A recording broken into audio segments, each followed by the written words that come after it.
எதுக்கு சந்தோஷமா இருக்கீங்க? இன்னைக்கு கிறிஸ்மஸ்னால சந்தோஷமா இருக்கீங்க. அப்ப நாளைக்கு சந்தோஷமா இருப்பீங்களா, இருக்க மாட்டீங்களா? நம்முடைய சந்தோஷம் ஒரு நாளும் எந்த ஒரு பொருளை சார்ந்ததாகவோ நம்ம சுற்றி நடக்கிற நிகழ்ச்சிகளை சார்ந்ததாக இருக்கக்கூடாது. அது ஏசப்பாவை சார்ந்ததாக இருக்க வேண்டும். நான் சொல்றது புரியுதா உங்களுக்கு? கிறிஸ்மஸ் இன்னைக்கு போயிருச்சுன்னா இனி எப்பதான் வரும் திரும்ப சொல்லுங்க. அப்புறம் நீங்க கிறிஸ்மஸுக்கு தான் சந்தோஷப்படுவேன்னா இன்னும் ஒரு வருஷம் என்ன செய்யணும்? அதுக்காக ஏசப்பா வரல. நீங்க தினந்தோறும் சந்தோஷமா இருக்கணுங்கிறதுக்காக ஏசப்பா வந்திருக்காங்க. ஒரு ஆமீன் சொல்லுங்க பாருங்க. இந்த உலகத்துல நிறைய ஹீரோக்கள்லாம் வந்துட்டு போயிட்டாங்க. நிறைய ஹீரோக்கள் என்ன செஞ்சாங்க? வந்துட்டு போயிட்டாங்க. 2000 வருஷமா இந்த முழு உலகமும் ஒரே ஒரு ஹீரோவை கொண்டாடிக்கிட்டே இருக்கு. அவருக்கு பேர் என்ன? ஏசப்பாவை 2000 வருஷமா இந்த உலகம் என்ன செய்யுது? இன்னைக்கு வரைக்கும் உலக அளவுல ஏசப்பா ஹீரோவா இருக்காங்க. ஏசப்பாவுக்கு ஒரு கைத்தட்டு கொடுத்துடலாமா? ஏன் அந்த அளவுக்கு இந்த உலகம் இயேசுவை தேடுதுன்னா, வேதத்தை தம்பி கவனிக்கணும், பேசக்கூடாது, இங்க பேசக்கூடாது, சரியா? அந்த இயேசுங்கிற பெயருக்கு என்ன அர்த்தம்னா, அவர் தமது ஜனங்களின் பாவங்களை நீக்கி நம்மை ரட்சிக்கிறவர். ஒரு ஆமீன் சொல்லுங்க பாப்போம். இந்த ஏசப்பா என்ன செய்யறாங்க? நம்முடைய பாவங்களை நீக்கி, என்னோட இங்க கவனிக்கிறீங்களா? கவனம்லாம் அங்கங்க செதறு. கவனிக்கிறீங்களா? இயேசு ராஜாவுக்கு பின்னாடி இருக்க பெரியவங்களாம் கவனிக்கிறீங்களா? பிள்ளைங்களை வச்சு விளையாடிட்டு இருக்கீங்களா? கவனிக்கிறீங்களா? இங்க கவனிக்கிறீங்களா? இயேசுனா என்ன அர்த்தம் சொன்னேன்? இயேசுனா என்னன்னு சொன்னேன்? அவர் தமது ஜனங்களின் பாவங்களை நீக்கி தமது ஜனங்களை ரட்சிக்கிற தேவன். அவரை தேடி வருகிற எல்லாரையும் அவர் ரட்சிக்கிற தேவன். ஒரு ஆமீன் சொல்லுங்க பாப்போம். இந்த உலகத்துல ஒவ்வொருத்தருக்கும் ஒவ்வொரு பிரச்சனை இருக்கு. இப்போ உங்களெல்லாம் கூப்பிட்டு உங்க பிரச்சனையை சொல்ல சொன்னா அடுத்த கிறிஸ்துமஸ் வரைக்கும் என்ன செய்வீங்க? ஆமா, அவ்வளோ பிரச்சனைகள் எல்லாருடைய வாழ்க்கையிலும் இருக்குது. இந்த எல்லா பிரச்சனைகளுக்கும் ஆணி வேறான பிரச்சனை என்னன்னா, மனிதன் செய்திருக்கிற பாவம். பாவம்னா என்னதுன்னா, தேவனுக்கு விரோதமான செயல்கள், தேவனுக்கு எதிராக மனிதன் செய்த குற்றம். ஒரு மனிதனாக பிறந்திருக்கிறோம், ஆனா அந்த மனிதனாக வாழாம நம்ம இஷ்டத்திற்கு எதையோ ஒன்று செஞ்சோம் பார்த்தீங்களா? அது தம்பி இங்க கவனிக்கணும். இங்க இங்க ரைட். நம்ம இஷ்டத்துக்கு ஒரு வாழ்க்கை வாழ்ந்தோம் பார்த்தீங்களா? அந்த வாழ்க்கையின் பலனை தான் நம்முடைய வாழ்க்கையில அநேக சாபங்களாக, அநேக பிரச்சனைகளாக நாம் அனுபவித்து கொண்டிருக்கிறோம். இந்த பிரச்சனைகளிலிருந்து நம்மை விடுவிக்கிறதற்கு தான் இயேசு கிறிஸ்து மனிதனாக பிறந்தார். ஒரு ஆமீன் சொல்லுங்க பாப்போம். இயேசு கிறிஸ்து எதுக்கு பிறந்தார்னா, இந்த உலகத்துல எல்லா பிள்ளைகளும் எதுக்கு பிறக்குதுன்னா வாழ்றதுக்காக பிறக்குது. எல்லா பிள்ளைகளும் எதுக்கு பிறக்குது? ஆனா இயேசு கிறிஸ்து பிறக்கும் போதே எதுக்கு பிறந்தார்னா, சிலுவையில நமக்காக ரத்தம் சிந்தும்படியாக. எதுக்காக? நல்லா அழுத்தி சொல்லுங்க, எதுக்காக? அந்த இயேசுவின் ரத்தம் தான் இந்த முழு உலகத்திற்கும் சிந்தப்பட்ட அவருடைய பரிகாரமாகிய ரத்தம். இயேசு கிறிஸ்து முழு உலகத்திற்கும் அவருடைய பாவம் இல்லாத பரிசுத்தமான ரத்தத்தை சிந்தி நமக்கு மீட்பை உண்டு பண்ணி இருக்கிறார். இதுக்கப்புறம் நீங்க எந்த பரிகாரத்தையும் தேடி போக தேவையில்லை. இயேசு எனக்காக பரிகாரம் செஞ்சிருக்கிறார்னு நீங்க நம்பி அவரிடத்துல நீங்க ஜெபித்தீங்கன்னா அந்த பரிகாரம் உங்களுக்கும் வேலை செய்யும். என் வாழ்க்கையில இது வரைக்கும் எந்த பரிகாரத்தையும் நான் செஞ்சதில்லை. எனக்கு இருக்கிற ஒரே ஒரு பரிகாரம், இந்த முழு உலகத்துல யாராலும் சிந்த முடியாத பாவம் இல்லாத பரிசுத்த இரத்தமாகிய இயேசு கிறிஸ்துவினுடைய பரிகாரத்தை நான் விசுவாசிக்கிறதுனால எனக்கு எந்த பரிகாரமும் தேவைப்படலை. ஒரு ஆமீன் சொல்லுங்க பாப்போம். என் பேர்ல எந்த ஜாதக புஸ்தகமும் கிடையாது. ஒரு ஆமீன் சொல்லுங்க பாப்போம். ஏசப்பா படைச்சிருக்கிற எல்லா நாளும் எனக்கு நல்ல நாள். ஏசப்பா படைச்சிருக்கிற எல்லா நேரமும் எனக்கு நல்ல நேரம். உங்களுக்கும் எல்லா நாளும் நல்ல நாளா மாறணும்னா உங்களுக்கும் எல்லா நேரமும் சொல்லுங்க நல்ல நேரமா மாறணும்னா இந்த இயேசு கிறிஸ்துவின் மேல ஒரு நம்பிக்கையை வச்சீங்கன்னா போதும். அவர் படைத்த எல்லாவற்றையும் உங்களுக்கு நன்மைக்கு ஏதுவாக அவர் மாற்றி தருவார். ஒரு ஆமீன் சொல்லுங்க. இயேசு கிறிஸ்து உங்க வாழ்க்கையில வந்துட்டார்னா அடிக்கடி உங்க கேலண்டரை நீங்க திருப்பி திருப்பி பார்க்க தேவையில்லை. எதுக்கு கேலண்டரை திருப்பி பார்ப்பீங்க சொல்லுங்க? நல்ல நேரம் வந்திருக்கா, நல்ல காலம் வந்திருக்கா, நல்ல நாள் வந்திருக்கா. நான் கல்யாணம் பண்ணாலும் செவ்வாய்க்கிழமை தான் பண்ணுவேன். குழந்தை பிறக்கிறதுக்கு ஆப்ரேஷன் பண்ணுறதுக்கு எந்த கிழமைப்பான்னா செவ்வாய்க்கிழமை ரொம்ப ஃப்ரீயாக இருக்குங்க, அன்னைக்கு பார்த்து பண்ணுங்க. புரிஞ்சவங்க ஒரு ஆமீன் சொல்லுங்க. ஏசப்பா நமக்கு உண்டு பண்ணியிருக்கிற எல்லாவற்றையும் நமக்கு நன்மைக்கு ஏதுவாக உண்டு பண்ணியிருக்கிறார். இந்த இயேசுவுக்கு இன்னொரு பேர் இருக்கு, அதை சொல்லி நான் முடிக்கிறேன். அவருடைய பெயர் இம்மானுவேல். சொல்லுங்க, இன்னொரு தடவை சொல்லுங்க, இம்மானுவேல். இந்த இம்மானுவேல்ங்கிற பேருக்கு அர்த்தம் என்னன்னா தேவன் நம்மோடு. சொல்லுங்க. அப்ப அவருக்கு என்ன பேர் அவரே வச்சிருக்காருன்னா நம்மோடு இருக்கிறதை தேவன் விரும்புகிறார். யாரோடு இருக்கிறத அவர் விரும்புகிறாரு? ஜனங்களோடு இருப்பதை, மனுஷர்களோடு இருப்பத, தனிப்பட்ட விதத்துல உங்களுக்குள் வாழ்வதை இயேசு கிறிஸ்து விரும்புகிறார். அதனாலதான் அவர் அவருக்கே என்ன பேர் வச்சுக்கிட்டாரு? ஆமா, பரலோகத்துல கோடான கோடி தூதர்கள் அவரை துதிக்கிறாங்க. அவர்கள் மத்தியில இருப்பதை பார்க்கிலும் இந்த இயேசு என்ன செய்கிறார்னா உங்களோடு இருப்பதை அவர் விரும்புகிறார். யாருக்கெல்லாம் ஆசை இயேசு என் கூட இருக்கணும்? இந்த உலகத்துல நமக்கு இருக்கிற ஒரே ஒரு நம்பிக்கை என்ன தெரியுமா? இந்த வானத்தையும் பூமியையும் படைத்த தேவன் நம்மோடு இருப்பது. இதுதான் நமக்கு இந்த வாழ்க்கையிலே நமக்கு ஒரு பெரிய ஆசீர்வாதம். இதுதான் நம்முடைய வாழ்க்கையில மிகப்பெரிய கை கீழே போடுங்கம்மா.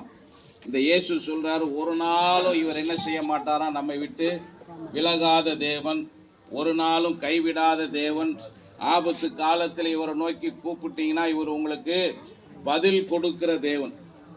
வேதம் சொல்லுது, தேவன் அன்பாகவே இருக்கிறார். எல்லாரும் சொல்லுங்க, தேவன் அன்பாகவே இருக்கிறார். அன்புனா என்னங்கிறத இந்த உலகத்திற்கு கற்றுக் கொடுத்தவர் இயேசு கிறிஸ்து. ஒரு ஆமீன் சொல்லுங்க. மற்றவங்க நிறைய பிரசங்கெல்லாம் பண்ணியிருப்பாங்க, சொற்பொழிவுகள்லாம் செஞ்சிருப்பாங்க. ஆனா இயேசு கிறிஸ்து எதை பேசினாரோ அதை அவருடைய வாழ்க்கையில அவர் வாழ்ந்து காண்பித்தார். அன்புனா என்னங்கிறத அவருடைய வாழ்க்கையில என்ன செஞ்சார்? அவரு வாழ்ந்து காண்பித்தார். ஒரு சிநேகிதனுக்காக ஒருவன் அவன் உயிரை கொடுக்கறத விட பெரிய அன்பு இல்லையா? கவனிக்கிறீங்களா? பின்னாடி இருக்க பெரியவங்களாம் கவனிக்கிறீங்களா? ஒரு நண்பனுக்காக ஒருத்தன் உயிரை கொடுக்கறத விட பெரிய அன்பு இந்த உலகத்தில் இல்லையா? இயேசு கிறிஸ்து நமக்காக அவருடைய உயிரை கொடுத்திருக்கிறார். அவர் பேச மாத்திரம் இல்லைங்க, அவர் எதை போதித்தாரோ அதை வாழ்ந்து காண்பித்திருக்கிறார். நல்லா கவனிங்க, தேவன் நம்மிடத்தில் அன்பா இருக்கிறார். அதுபோல நீங்களும் தேவனை நேசிக்க வேண்டும் என்று அவர் எதிர்பார்க்கிறார். அவர் அன்பை கொடுத்து அன்பை எதிர்பார்க்கிற தேவன். அவர் என்ன உங்ககிட்ட கேட்கிறார்னா, உன் முழு இருதயத்தோடு, எல்லாம் சொல்லலாமா? உன் முழு இருதயத்தோடு, முழு ஆத்துமாவோடு. ஏமா அப்படி என்ன முறைச்சு பார்த்துக்கிட்டே இருக்க? அப்படி என்னமா செஞ்சேன்? நான் சொல்றத கொஞ்சம் வாயை திறந்து சொன்ன சொல்லாமா? உங்கள் முழு பலத்தோடு தேவனிடத்தில் அன்பு கூறுவாயாக. எப்படி அன்பு கூறணுமா? இவங்களுக்கு கொஞ்சம் இருதயம், அங்க கொஞ்சம் இருதயம், வேலைக்கு போன இடத்துல அங்க கொஞ்சம் இருதயம், ஸ்கூலுக்கு போன இடத்துல அங்க கொஞ்சம் இருதயம், டியூஷனுக்கு போன இடத்துல அதெல்லாம் இயேசு யாராரு? இந்த பிச்சு பிச்சு போடுறதெல்லாம் இயேசுக்கு வேணாம். அவருக்கு எப்படி வேணுமா சொல்லுங்க? முழு இருதயத்தோடு நீங்க இந்த இயேசுவை நேசித்து பார்த்தீங்கன்னா இவர் எந்த அளவுக்கு அன்புள்ள தேவன் என்பதை உங்க வாழ்க்கையில நீங்கள் ருசித்து பார்க்க முடியும். இவர் எந்த அளவுக்கு உங்களை உயர்த்துகிற தேவன் என்பதை நீங்கள் உங்களுடைய வாழ்க்கையில ருசித்து பார்க்க. எல்லாம் ஒரே ஒரு சொல்லாம, இம்மானுவேல் தேவன் என்னோடு இருக்கிறார். இன்னையிலிருந்து நீங்க இன்னைக்கு ஒரு ஜெபம் பண்ணிட்டு போங்க. இயேசுவே இந்த நாளிலிருந்து என் கூட இருங்க, இம்மானுவேலா என்னோடு இருங்க. இந்த உலகத்துல இயேசு பாவங்களை மன்னிக்க வந்தா நமக்கு தெரியும், சமாதானத்தை கொடுக்க வந்தான்னு தெரியும், சந்தோஷத்தை கொடுக்க வந்தான்னு தெரியும். இன்றைக்கு ஒரு விஷயத்தை நீங்க தெளிவுபடுத்தி கொள்ளுங்க, உங்களோடு இருக்கும்படியாக இயேசு வந்திருக்கிறார். ஏன் இதை நாங்க திரும்ப திரும்ப சொல்லணும்னா, இந்த உலகத்துல மனிதன், நல்லா கவனிங்களேன், நம்மளை எப்படி தேவன் படைத்திருக்கிறார்னா, யாரோ ஒருவரை சார்ந்து இருக்கிற விதத்தில் படைத்திருக்கிறார். அது யாரன்னா, நம்மை படைத்த தேவனை சார்ந்து இருக்கும் விதத்தில் நாம் படைக்கப்பட்டிருக்கிறோம். ஒரு கை குழந்தை யாரை சார்ந்து இருக்கு? அதை தவிர அந்த அம்மாவை மாதிரி வேற யாராவது அந்த பிள்ளையை பார்த்துக்க முடியுமா? அதை போல அப்ப அந்த பிள்ளை யாரை சார்ந்து இருக்கு? அந்த அளவுக்கு ஒரு மனிதன் எப்படி சிருஷ்டிக்கப்பட்டிருக்கிறான்னா, நம்மை படைத்த தேவனை சார்ந்து இருக்கும்படியாக சிருஷ்டிக்கப்பட்டிருக்கிறான். இந்த சந்தோஷத்தை கொண்டு வரான்னு சொல்றோம்ல, அதுக்கு என்ன அர்த்தம்னா, அந்த படைத்த தேவனோடு நாம் இணைக்கப்படாததுனால அந்த உண்மையான சந்தோஷத்தை நாம் துளைத்திருக்கிறோம். படைத்த தேவனை நாம் சார்ந்து இருக்காதபடியினால உண்மையான சமாதானத்தை நாம் துளைத்திருக்கிறோம். அதை மீட்டு கொடுக்கும்படியா இயேசு வந்திருக்கிறார். எல்லாரும் சொல்லுங்க, இம்மானுவேல், தேவன் என்னோடு இருக்கிறார். இதோட நான் செய்தியை முடிக்கிறேன். கர்த்தர் இந்த வார்த்தைகளை உங்களுக்கு ஆசீர்வதித்து தருவாராக. இருக்கிற இடத்துல கண்ணை மூடி ஒரு சின்ன ஜெபம் பண்ணிட்டு அடுத்தது பிள்ளைகளுடைய டான்ஸ் எல்லாம் நம்ம பார்க்க போறோம். கேட்ட செய்திக்காக இப்ப நம்ம ஜெபிக்க போறோம். எல்லாம் கண்ணை மூடலாமா? ஒரே ஒரு நிமிஷம். கண்ணை மூடணும்னா என்னன்னு தெரியுமா உங்களுக்கு? அப்படி குனிஞ்சு என்ன பாக்குறது இல்லை. கண்ணை மூடுறதுன்னா ரெண்டு கண்ணையும் மூடணும். ஏசப்பா ஒரு விஷயத்தை இன்னைக்கு உங்ககிட்ட எதிர்பார்க்கிறாங்க. இந்த இயேசு உங்களோடு இருக்க விரும்புகிறார் என்பதை நீங்கள் புரிந்து கொள்ள வேண்டும். இந்த இயேசு உங்களை நேசிக்கிறார் என்பதை நீங்கள் புரிந்து கொள்ள வேண்டும். இந்த இயேசு உங்களிடத்தில் அன்பை எதிர்பார்க்கிறார் என்பதையும் புரிந்து கொள்ள வேண்டும். இந்த இயேசுவோட ஒரு உறவுக்குள்ள நீங்க வந்துட்டீங்கன்னா, உங்க நம்பிக்கையை அந்த இயேசு கிறிஸ்துவின் மேலே நீங்க வைத்தீங்கன்னா, உங்க நேரங்களை அவர் நல்ல நேரமா மாற்றி தருவார். நாளை உங்களுக்கு நல்ல நாளை மாற்றி தருவார். வரப்போகிற 2026ஆம் ஆண்டை உங்களுக்கு நன்மை நிறைந்த வருஷமாய் அவர் மாற்றி தருவார். ஒரே ஒன்று சொல்லுங்க அவர்கிட்ட, இயேசுவே, இந்த உலகத்திற்கு நீர் வந்ததை நான் நம்புகிறேன்.